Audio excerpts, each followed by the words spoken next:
Hello, everyone. Welcome to this session on AI litigation and the lessons learned so far.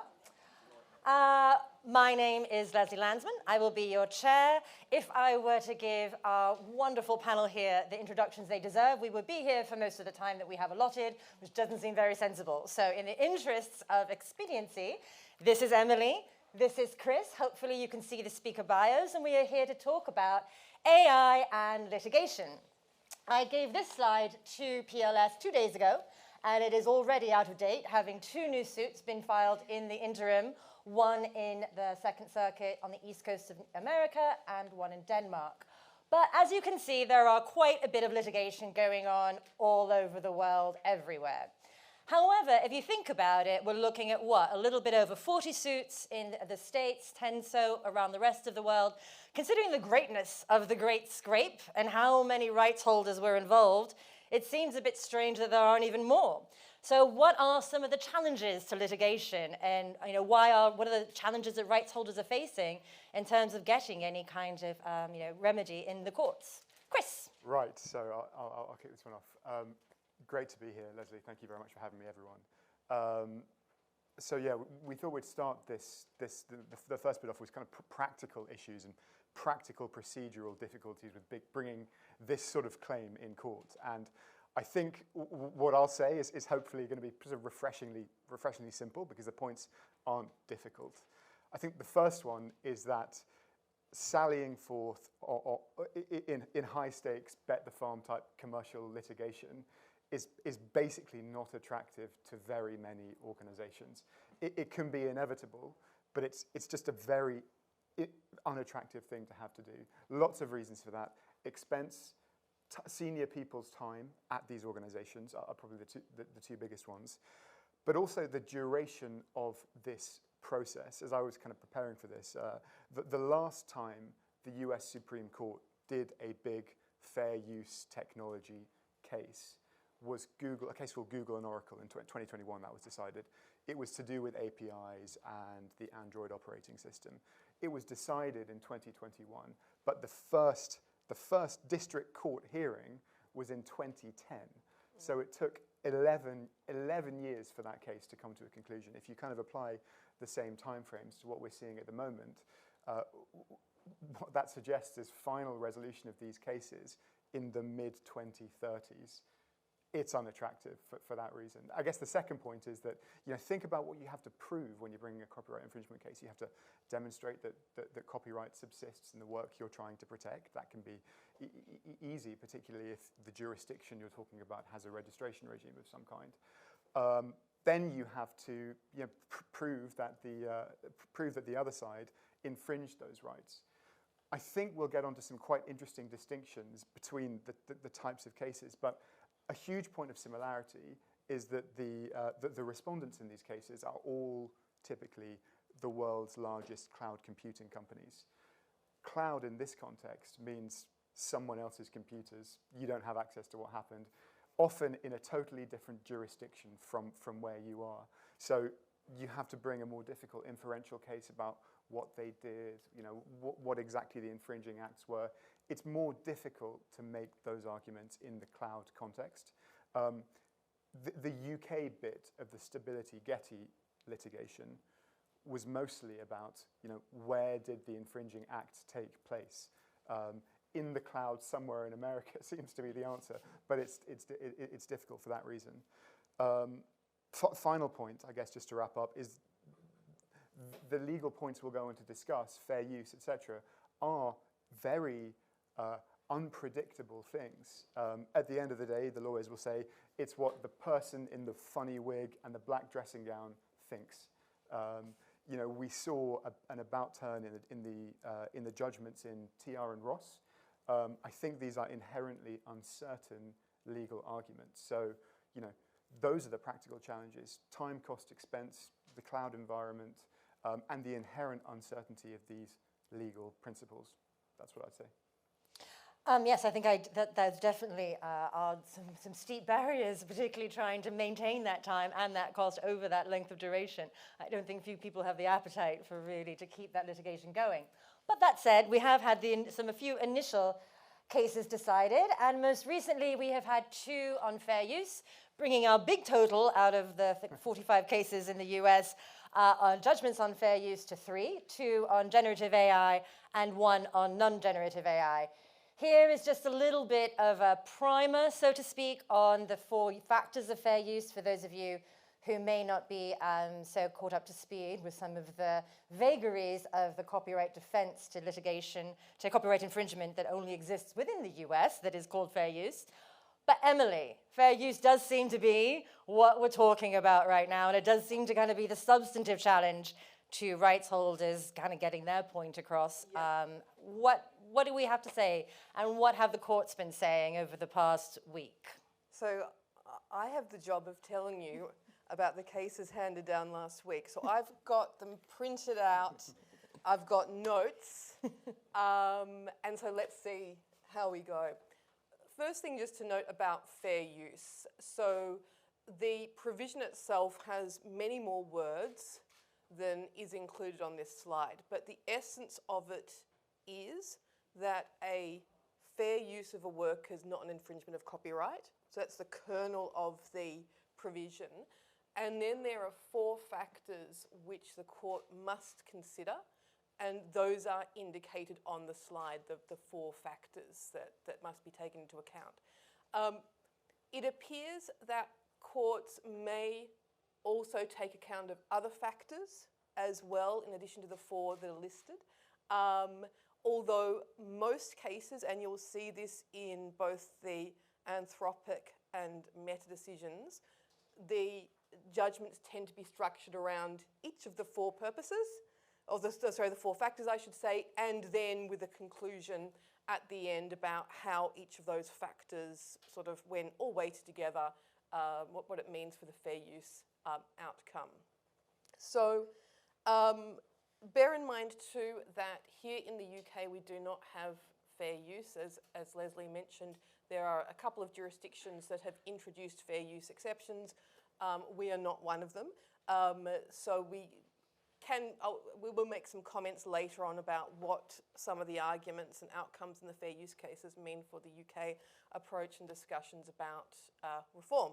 So with that said, I have the task of taking you through Bart's and Anthropic, and also Kadri and Meta. What I'm going to do is structure my remarks around 4 key ideas. So the plaintiffs in each case were authors of books. They complained that their books were used as part of training, and one thing to bear in mind is that the allegations relate to training only.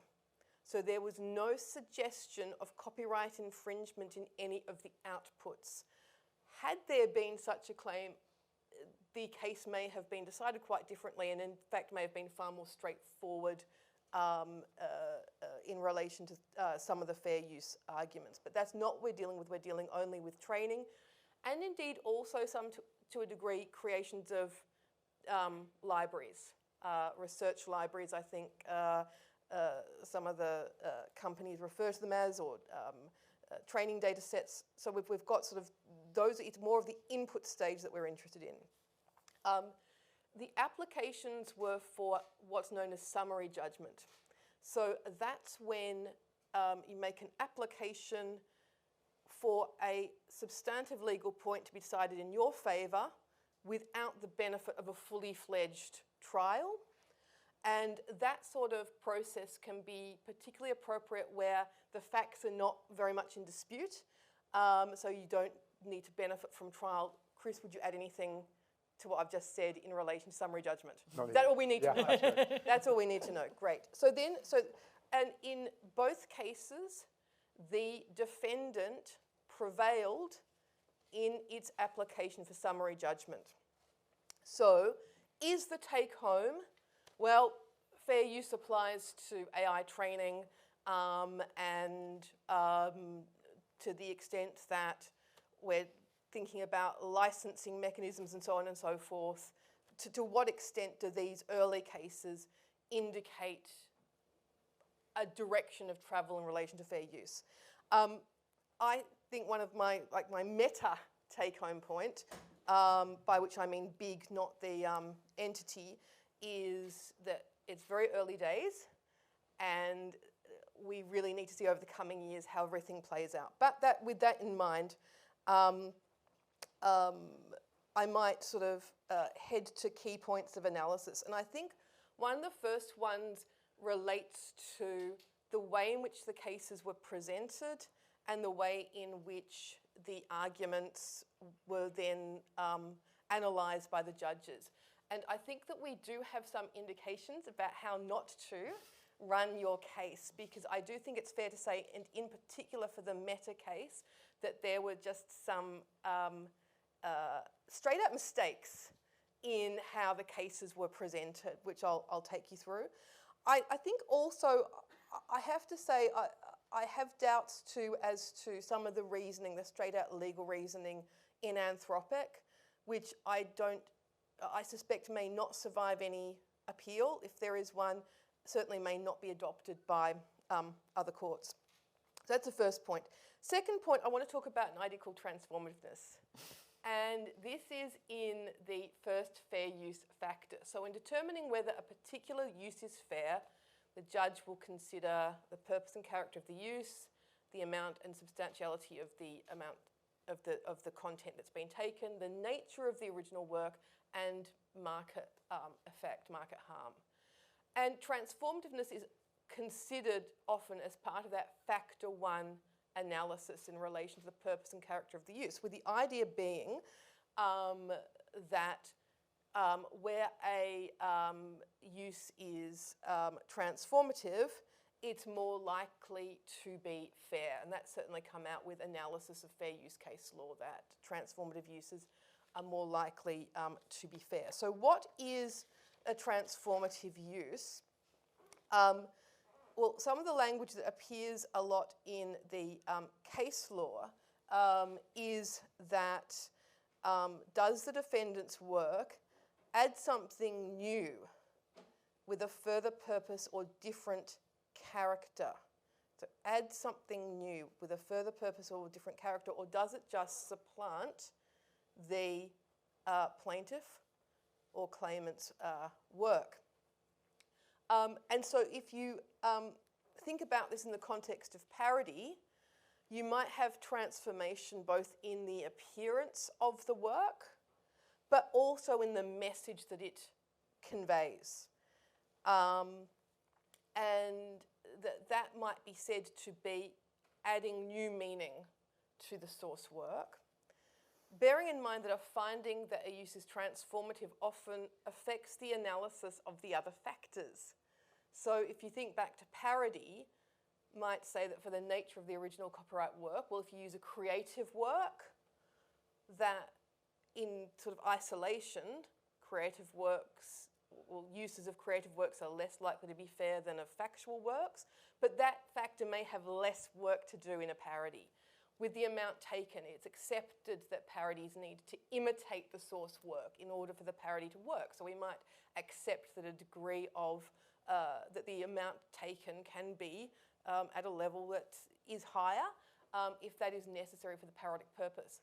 And in terms of the market effect, one of the things that's come through the case law, and this is really, really significant, is the idea in the US that you don't have a legal entitlement to license a transformative market. You don't have a legal entitlement to license a transformative market. So what that means is, if I'm a parodist and you're the copyright owner, if you bring a claim against me and I'm arguing fair use, you can't say, oh, but I would have licensed parody, right? That you're actually not allowed to say that. Why? In part because of this idea that it allows for self-serving arguments where a copyright owner can basically then say, well, I license everything, and therefore there is no work for fair use to do. So because fair use has to do some work, there is ideas about instances where you simply just cannot claim a licensing market. And for transformative works, there's been this idea that you have no legal entitlement to license a transformative market. Now, let's turn back to Anthropic and Meta. First question is whether training AI is transformative. And the judge in Anthropic says it's quintessentially transformative. And in Meta, it's highly transformative. And this is explained best, I think, in Meta, that Meta is using books to train its AI. So its AI is called Llama. And this AI is described as innovative tools that can be used to generate diverse text and perform a wide range of functions. So Llama can edit emails, translate text, write a skit based on a hypothetical scenario. And this purpose of Meta is different to that of the plaintiffs, who are writing books to be read for entertainment or education. So we have transformativeness in the purpose of the works. So is this right? Is this argument that AI training is quintessentially transformative, is it accurate? And I think in some instances it is going to be. I'm not too sure whether I think these are examples of the most sort of transformative use of books. I suspect that there is AI training which is more in the sort of science and medicine field, which is even more transformative of the underlying works. That said, I would not sort of suspect that ingesting works is inevitably transformative. So for instance, if you have photographs going in order to create photographic or photorealistic images out, it may be that there is an argument that's simply not transformative at all. But these cases do rest on the idea that there was transformation, and the plaintiffs really struggled to shut down that argument. Bear in mind too that there's then also another aspect to the argument about transformativeness, and this occurred in Anthropic. So Anthropic made its central library, its training data set, in two ways. One of which was it purchased books, new and second hand, and then undertook a destructive digitization project.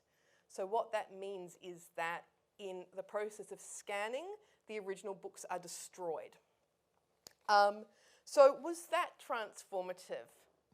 And the answer was yes. So why is it transformative to scan books? And the answer in Anthropic is that we have no new copies that are created. So the idea being one physical one to start with and one electronic one to end with, and so you haven't multiplied the number. Ease of storage, and also searchability. Now, is that right?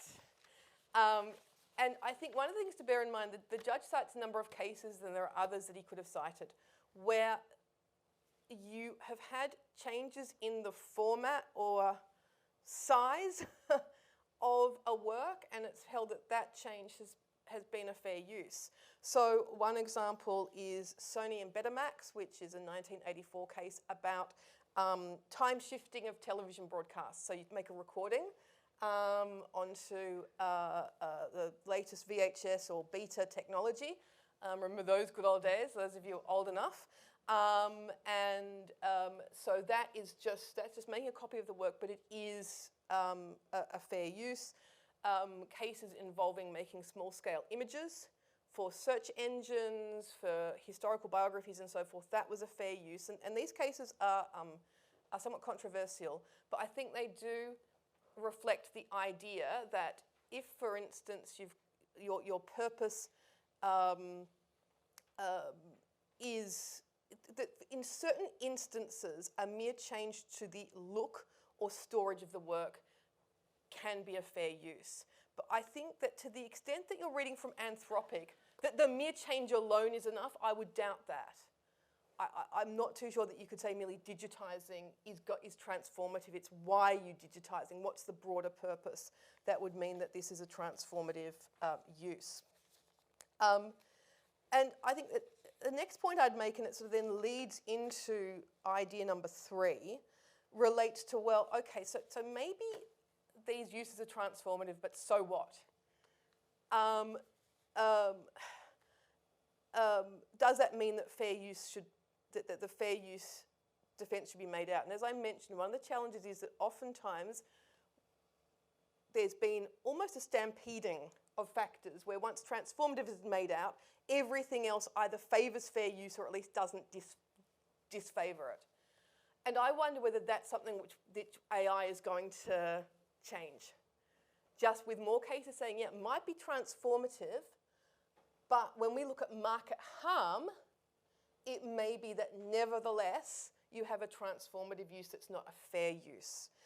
So the idea, for instance, of not having a transformative market, if we say that licensing AI is a transformative market, and you can't then complain about impact on your licensing market for fair use, I think it will make it much harder for these sorts of cases to succeed. So it may be that we need to sort of decouple AI from some of the other cases that are just qualitatively different. So moving on so that we have time to ask me questions, or hopefully Chris a lot as well, so that I'm not being tested on something I only read in the last few days. Right, so then we have idea number 3, I think I'm up to, about market harm. Sometimes described as the most important factor in the fair use analysis. One way I understand it, which I find quite compelling, is it's kind of where you bring all the considerations together. Because basically whether there's market harm depends on the question of whether you should have a market. Right? Basically it's a should question. Should creators have a market which is licensing their works for training by AI? That's essentially, that's the nub of what we're talking about. And I think that, so that final factor, I think, is often where that more normative or policy decision gets made. And I think that Anthropic and Meta are problematic on market harm for 2 different reasons. For Anthropic, I think it's because the argument's quite brief. It's really only like a page or 2. But what they say is that to the extent there might be a reduction in demand, bearing in mind that there are no knockoffs generated, this is not the sort of harm copyright cares about because it's mere competition. So let me repeat that. What this judge is saying is the fact that AI might generate outputs that compete with the inputs is not the sort of harm that copyright is concerned about, because copyright is not about trying to restrict competition.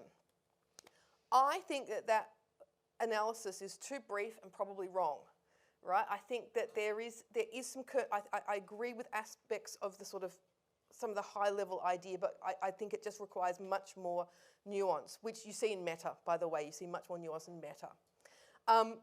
As well as Anthropic, even if a licensing market develops, this is not the type of market the plaintiff authors have the right to control, which is the point I've just made.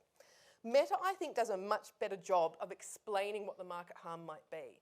But the big problem is the most compelling argument, according to the judge, was the one not presented by the plaintiffs. So basically, they presented a series of bad arguments, and the judge pointed out to them in huge detail throughout the judgment the argument they should have made. So the argument they should have made basically is to do with dilution. That this idea that there may not be direct substitution from one of the outputs to the inputs, but there's nevertheless a dilution, and that is the harm for the economic interest. So he says the idea that the ideas he thinks were duds were that Llama can reproduce text from the works in the substantive outputs, but no evidence for this. So no evidence that, entire pages, books or whatever were being recreated in the outputs. In fact, no expert could get the AI to produce more than 50 words of text from one of the inputs. And in terms of the licensing market, again, the point I just made about this is not a market that they can monopolise. So as I said, I'm uncertain about that second argument for the reasons I just gave before, but what he was really saying was argue number 3. And you didn't, and you brought no evidence. So it's basically they were just rocking up going, the vibe, the gist is that there's going to be market harm, and he's like, I agree with that vibe and gist, but I can't decide based on vibes and gists. So, final point. Does it matter where you got your books from? So, in Anthropic, you've got the digitisation project, which at least they bought the books. That was actually quite significant in the reasoning. But they also did a bit of piracy. Well, actually, no, somebody else did piracy and then they just copied it. So they, I think you've got a session next on shadow libraries, which is sort of interesting. Used to go on that shadow radio site called Pirate Bay. Quite a nice name for it, isn't it? Like, if shadow radio had taken over, maybe we wouldn't have had all the concern about piracy of musical works. But anyway, so they did some dodginess. Meta also sent 2 emails and said, well, licensing is going to be too hard. So they got their books from shadow libraries. So does it destroy your fair use arguments to get your works from a shadow library? No. Is this right? I think to a point it actually is. And the reason is I don't think it should be determinative where you got your works from for a fair use argument or indeed a fair dealing argument to succeed. So the argument which is going to clinch this in all your minds, to the extent you're going, really? Whistleblowers. If we say you may not ever get your work in an unauthorised manner by opening somebody's lock filing case or breaking in or whatever it is, then instances of whistleblowing, like you just would not be able to make a fair use or fair dealing argument. So I think that said, the source of the work should be something that is taken into account. In Anthropic, it was interesting that analysis is divided up. And don't worry, I'm about to finish, so you don't need to do the hand signals, it's about to end. But in Anthropic, the judge divides the analysis between making the digitised library, making the pirated library, and the actual training. And making the digitised library is a fair use, the training is a fair use, but the pirated library is not fair use, right? So that would sound like you can train on dodgy content and that's okay. Certainly that's definitely the case in Meta. I think that my sense of it is, as I said, that the source of the work should be a relevant consideration, and maybe there's just something about AI and the scale it works at where we say in actual fact, this is not like the whistleblower, it's not like those instances where using unauthorised works can be justified, that we're putting this on the table in a way that actually then plays out in the downstream fair use analysis. Yeah. The end. I do think it'll be interesting to see what other courts decide, particularly once we start getting some Second Circuit decisions on the East Coast. In other words, decisions being made on this. The holistic inquiry goes on. Yeah. There's people sometimes talk about the unnamed 5th factor in fair use, and I think that this might get a lot of work out in the upcoming decisions as well. But considering what we know today, right now, Chris, if we're looking short, medium, and long-term future, look into your crystal ball and tell us what's going to happen. You definitely did tell me you'd ask me this one, to be fair. So obviously, it's totally unwise to nail your colours to the mast like this, but here we go. The way I think I'd come back to you on that question is, this is, in a way, this is much bigger than just law. There are trillions of dollars at stake. This is law, this is economics, this is government, this is everything. So looking ahead, we've got to look beyond just the copyright questions, I think. But I would take your question and divide it into the short, medium, and long terms. And let's say that the short term is like the next 3 years. Let's say the medium term is years 3 to 7, 3 to 10, and long term is everything after that. I think, just from what I see in my practice, I think that the short term it will continue as it is today. A lot of uncertainty, AI developers doing what they're doing at the moment, and I think an emergence in voluntary licensing models will that will continue. But I don't see much change in the next 3 years. But look, I'm just spitballing here for sure. Medium term, I think looking out of the copyright questions, copyright adjacent issues are being addressed at the regulatory level, particularly in the EU. Not going to happen in America for a while, but we were talking the other day about the work going on for general purpose AI models. I think that regulation will bring to the fore the importance of data provenance and where did your data come from. And I think transparency over the medium term will start to shift the dial away from the developers. Collective licensing, I would also say, over the medium term. Over the long term, I think it's going to be a hybrid settlement, isn't it? It's going to be, some training and use will be on a fair use basis. Other data sets will be licensed. And I think it is way bigger than just the copyright. The copyright is a really important early bellwether, but this is a decadal shift in technology. Long term, I think it's going to be a hybrid settlement. And so many things that might actually, we don't consider copyright now. I mean, even one of these decisions, the judge was talking about how style isn't copyrighted in the US. There is no protection there. If that changes, then suddenly there could be new arguments being brought to bear. But bringing this all back to the UK in our last few minutes, because we are going to hopefully have a few minutes for questions, what does this mean for us here in the UK? I want to focus on just one point, which relates to the recent consultation brought by the Intellectual Property Office in relation to copyright and AI. And in that consultation, the preferred model for the UK in terms of law reform was to have a broad exception to permit training, but subject to an opt-out position, an opt-out provision, I should say. And I think that one argument that was ventilated in support of this approach was, well, other laws of other jurisdictions are more liberal, and if we don't have a liberal law, then we're just going to lose out in the UK in relation to AI development taking place here. So responding to that single point, I think first of all, it's very, very early days, and you mentioned potentially 10 years or more if we're going through to the Supreme Court. So it's a long time before we'll know what the state of play is in the US. I agree with that.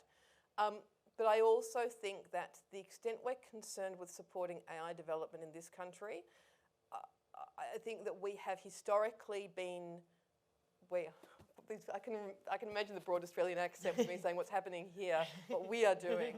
But I think this country has suffered from a not particularly well-developed innovation policy. The UK is fantastic for research, it's fantastic for invention. I mean, the university sector is world-leading, but I don't think that translates to a fantastic innovation climate. So, you go through Oxford, you come up with all these great ideas, and then you start a spin-out, and then you get eaten up and you move to another jurisdiction. Why is that? Copyright law might play a part, but there's all manner of things on the table. So I think that to the extent we're concerned about supporting AI innovation in this country, the government needs a far more particularised policy than we're going to be world beaters in AI in some vague and undifferentiated way. We need to know exactly what we're going to be good at and why, and then think about the broader innovation climate of how you attract funding, what the tax and regulatory environment needs to look like, and so on and so forth. So copyright is part of the puzzle, but I would be concerned about selling out our creative industries through a broad exception subject to opt-out, which I think was the worst option they had on the table. So my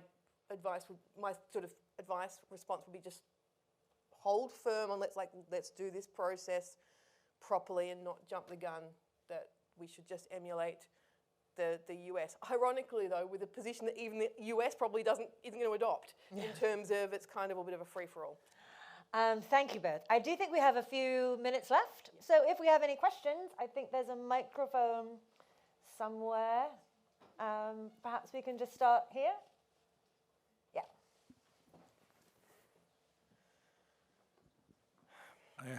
Andrew from Jellybooks. I hope this is not a stupid question, but it's been troubling me a little bit. We've talked a lot about fair use, but that seems to piggyback on top of print books, on the first sales doctrine. When it comes to a content owner, ebooks, digital content, to what extent can a content owner restrict rights, including fair use, saying, if you're licensing my content, can a content owner say, this and this is not allowed, even if it was fair use in a different context? Contractual override of copyright exceptions, limitations, and defenses is a complicated subject that I think might be a little bit broad, but either of you want to give it a stab? Yeah, I think in my world, we say, contract is, historically contract is king, but these days contract is king, queen, or whatever, but basically some kind of monarch. And the contractual position is very attractive because of the certainty that it can engender between two parties, as opposed to relying on the background IP position. So, in theory, it is possible to control use of copyright material through contract. Yes. Can I add something? Happily, I've got the provisions right in front of me. Bear in mind that in the UK, there are a number of provisions of which the text and data mining provision in section 29 cap A is one, which prohibit contracting out. So to the extent you purport to include in your license a provision that you may not, that text and data analysis may not be undertaken, that will not be effective. So that's one way that some jurisdictions are responding to the use of licensing, is to say that there's some things though that you can't organise privately.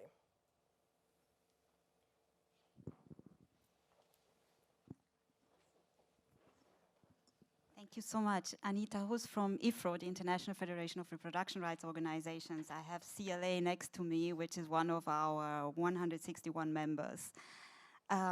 It's a topical concern for our members, and I have so much enjoyed the whole discussion, and Emma, your analysis of the three judgment was fantastic. So imagine, because also James, we have heard him, only a handful of our members are offering A licenses so far. It's very, very difficult. It's very time consuming. They have to, everything is just voluntary at the moment, as we know. So voluntary collective licensing, it takes them a long time to get the mandates from the authors and publishers.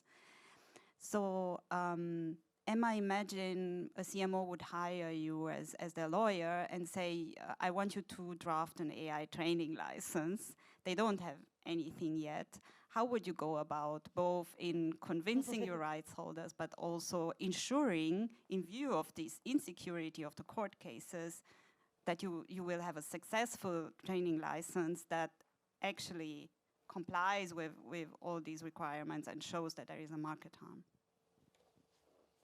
Any tips on things that you think should be included when we're talking about licensing for, I'm presuming, generative AI? Do you want me to? Okay.